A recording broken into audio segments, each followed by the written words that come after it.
Among forgotten lands, there are towns that no longer have their names on any map, where old memories don't fade, but transform into the sound of footsteps behind you when night falls. St. Elora is one such place. Nestled between withered oak hills and faded pine forests, St. Elora hasn't been mentioned in any official record since 1953. But before that, it lived, it breathed, and then it began swallowing those who entered. They say that if someone comes to St. Elora with a broken heart, the town will never let them leave. Not out of pity, but because it needs them, like a hungry mouth needing flesh, like an unfinished song needing someone to play it. I once thought I would be the last to survive. I was wrong. I came to St. Elora in the fall of 1949, carrying the ashes of my wife in a sealed ceramic urn. She died of a sudden illness. The old house in Chicago felt too cold. I needed a quiet place, a place where no one knew who I was. St. Elora gave me that. At least at first, I rented a small house on the outskirts of town, the only one still with a real estate agent. They handed me the keys and quickly vanished without a word. The house faced a larger, more foreboding one. The bricks were as red as if stained with blood, and the black slanted roof looked like the scythe of death itself. There was something about that house that didn't belong here. It didn't belong to this time, like a giant corpse slumped under a rainy night. They said that house belonged to Jonathan Creed. Jonathan Creed was one of the first settlers of St. Elora. He was a musician, and his wife, Margaret, was once a singer of French folk songs. People say they loved each other so deeply that they couldn't bear to be apart, not even for a moment. But then, Margaret fell ill in the winter of 1938. A strange disease. It drained both her skin and her memory. She forgot who she was, but never forgot Jonathan. Then she disappeared. No funeral, no death certificate, no farewell. The house locked itself up. No one came or went. Only the sound of music filled the air every night, so sad it made the wind stop blowing. Jonathan didn't know how to play music. I sat outside on the porch every night, staring at the faint yellow light in the Creed house's living room. It never went out. That light was like an eye that never blinked, watching the world of the living. Sometimes I saw a figure pass by the curtain. Long hair and a slender figure. It couldn't have been Jonathan. One night, thunder tore apart the sky. I began to hear the music on foggy nights. Clay DeLune played distorted, as though someone only remembered part of the melody and the rest was written by the darkness itself. I asked the old shopkeeper, a man with dull eyes like broken dolls, "Is Mr. Creed still alive?" He chewed gum and then fell silent for a long time. Finally, he said, "What's in that house isn't him anymore." That answer haunted me. Around the third week, I heard scratching from inside the wall. At first, I thought it was rats, but there were no scurrying sounds, no droppings. Just scratching, regular, desperate, like a human hand trying to claw its way out of the wooden wall. I pressed my ear to it and heard breathing, not hurried, not panicked, but patient, as if it had been accustomed to being buried alive for a long time. I nailed a crucifix to the wall, hung a silver mirror, spread salt around the bed, but the smell, that smell still came. The smell of rotting flesh floating on a black river, slipping through the cracks in the wall, quietly and thickly, like dried blood. I started dreaming. In my dreams, I saw Margaret standing in the living room of the Creed house, dressed in white, holding a bloody sheet of music. She sang, but no words came out, because her mouth was sewn shut. I read the town's library. An old blind woman told me an old story. Jonathan Creed had been desperate when Margaret was dying. He had studied ancient sorcery, music that could summon souls and keep them in an eternal loop. The night Margaret passed away, he didn't bury her. He placed her in a glass coffin, right in the living room. Then he rewrote Clair de Lune, blending it with incantations from the Cantus Mortum, the Song of the Dead. The terrifying thing was, it worked. Margaret came back, but not as before. She woke, opened her eyes, and began to sing with the voice of the soulless. Jonathan couldn't bear it. He sewed her mouth shut, then sewed his mouth shut, so he couldn't hear the calling from the other side. Two people who loved each other to death, but bound each other to live forever. One night, the door to the Creed house opened, not because of the wind, but because I was called. Inside, there was no dust, no cobwebs. Everything seemed frozen in an eternal moment. I saw the piano, the sheet music, and the glass coffin. Margaret lay there, white skin, rosy cheeks, eyes wide open, as if waiting for something.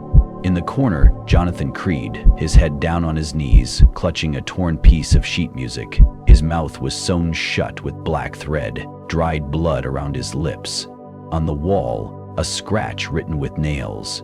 "If one of us dies, call me back, but never sing that song alone." I stepped back, and then the piano played a note.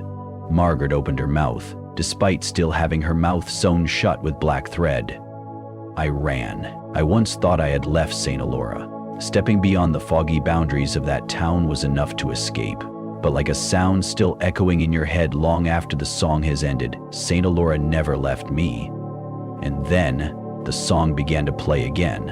At first, it was in my dreams. I walked down Magnolia Street, the ground soggy like pulsing innards. Clair de Lune played from nowhere, no longer gentle but distorted, as though it was being played by 10 cold, stiff fingers, clawing wildly at the piano keys.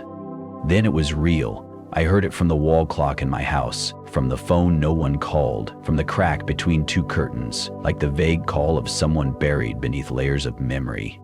I began receiving letters with no return address, the handwriting crooked, smelling of wilted lavender. "Do you remember that light? It never went out, even when we died." Each night, a faint yellow light would appear at my door. At first, a small window, then two, then the entire row of windows would light up, as if the Creed house were growing roots and stretching branches across time, weaving into my life. I no longer live in St. Elora, but every light, every crack in the ceiling, every quiet footstep in the hallway, all remind me that town has come back to life. And this time, it's singing its old song again. I returned to the old house where I once kept my wife's ashes, and I found a letter I didn't remember writing or receiving. "If you find this, then I am still here." They told me I had to leave, that the place I loved is no longer for the living, but my heart still beats to the rhythm of Clair de Lune, and no song is complete without someone to play along. Jonathan chose to stay, not because he was held here, but because he couldn't leave me. They call it a curse, but for him, it's a vow. Don't come back if your heart is still whole. But if you too have shattered like us, don't be afraid. St. Elora will welcome you with the same golden light as the day we first met. At the bottom was an old photo, showing Mr. Creed holding Margaret beside the piano. They were young, their faces full of sunlight, hands intertwined as if the world had no war, sickness, or death. And on the back of the photo, faint words written in dry brown ink like old blood. "To love is to die together." I never knew how to play the piano, but my fingers began to tremble every time the song played in my head, not out of fear, but because they were stirring to a memory that wasn't mine. I placed my hands on the old piano in my new house, a piece of furniture I bought in an inexplicable urge, though I had no idea why. Dust covered it thickly, but the keys still shone, and when I touched the first note, it rang out perfectly. Clair de Lune. I didn't read the sheet music, didn't look at my hands, but the sound poured out quietly, smoothly, like someone was borrowing my body to remember their final love song. I played until the sun rose, and tears fell without me knowing. Not mine. I didn't cry, but I felt the pain in every key, as though two people who had loved each other so deeply that their hearts kept beating in every note of the music, even when the blood had stopped flowing. After that first night, I couldn't stop playing. Every time night fell, the piano would vibrate on its own. The keys would press down, even though I sat far away. The music echoed through the walls, creeping into my sleep, my blood, my breath. Then I began to see them, little pale arms, growing out of the dark corners of the house, from under the bed, from behind the curtains. They didn't touch me. They just played the piano. They just played that song. One night, when I woke to the sound of Claire de Lune echoing from downstairs, I walked down the stairs and found the living room in my house no longer a living room, but the room where time had been buried in Mr. Creed's house.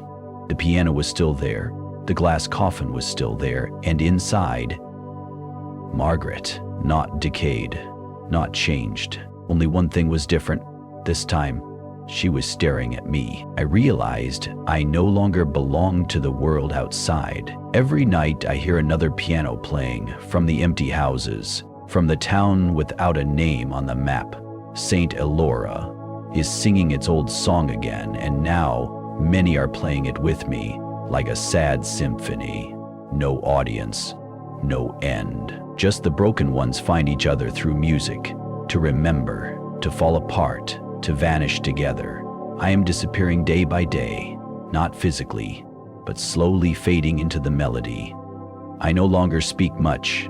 I write letters, crooked lines of text, smelling of lavender. I send them, not knowing where they go, only knowing that others will find them, just as I once found Mr. Creed's letter. Tonight, Claire de Lune plays again. I no longer resist. I open the door. The golden light is waiting for me behind the curtain, and for the first time in many years, I see Mr. Creed smiling. Next to him, Margaret, her hand resting on his shoulder. The piano lies between them. A third seat is waiting for me.